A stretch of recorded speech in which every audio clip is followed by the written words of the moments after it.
The little picture is from a nanofabrication study, which shows you can make very high quality, and do this in just a jet in a very simple way, make high quality alumina particles just by spraying aluminum vapor out, which oxidizes. So it's certainly in principle possible to do that. There's a big literature that's already looked at that.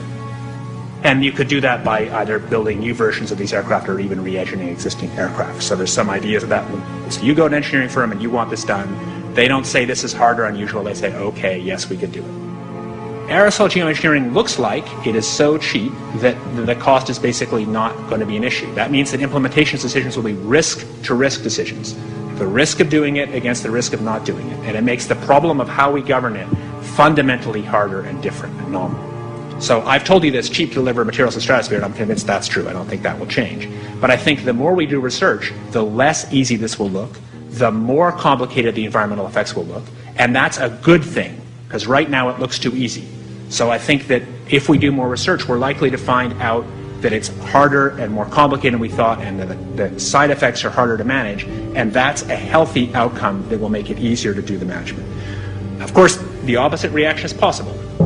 It's an empirical question how people will actually react to knowledge about this. Another reaction is to say, if these crazy scientists are so concerned about putting CO2 in the atmosphere, they want to think about these things, then that might actually mean we should be more serious about the risks of CO2 in the atmosphere.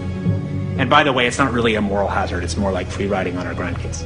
And by the way, it's not really a moral hazard, it's more like free riding on our grandkids. Numerous air quality studies, including from CARB, California Air Quality Resource Board, have named submicron-sized particulates as being particularly harmful for human respiration.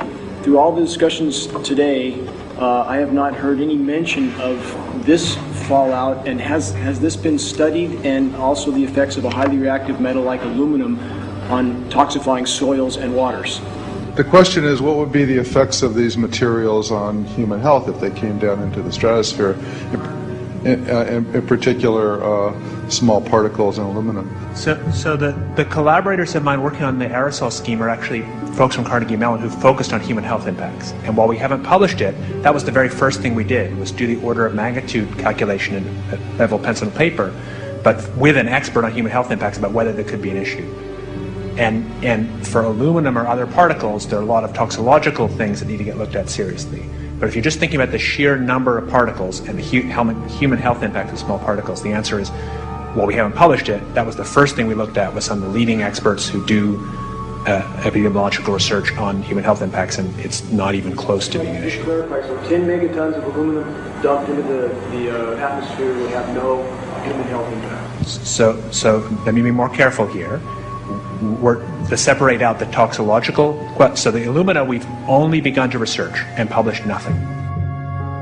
Alumina, we've only begun to research and published nothing.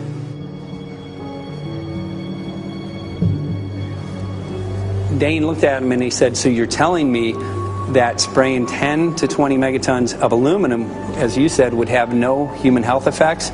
He took a deep breath and he swallowed and he said, let me be more careful here. We haven't done anything serious on alumina, and so there could be something terrible that we'll find tomorrow. We haven't looked at it. And that, for me, that was the whole main point of what is going to be coming out to the public. It's the damaging effects of aluminum that are being found around the world in massive amounts. Here's David Keith confronted on this very issue, and he looked, at that point like they just let the cat out of the bag. Mm-hmm. We haven't done anything serious on alumina, and so there could be something terrible that we'll find tomorrow. We haven't looked at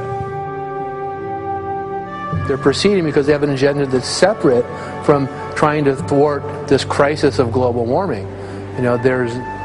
There's obviously several other objectives, whether it's depopulation, control, weapons aspects, communications aspects, all kinds of things, wild cards that we know nothing about.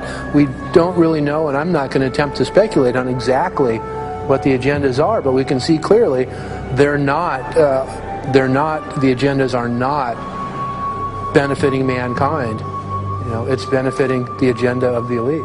And so I think the question is, how do you draw the line between some activity that is allowed and doesn't need global governance and activities that do require global governance? Dr. John Holdren has agreed to serve as Assistant to the President for Science and Technology and Director of the White House Office of Science and Technology Policy.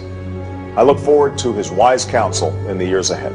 My personal opinion is that we have to keep geoengineering on the table. We have to look at it very carefully because we might get desperate enough to want to use it.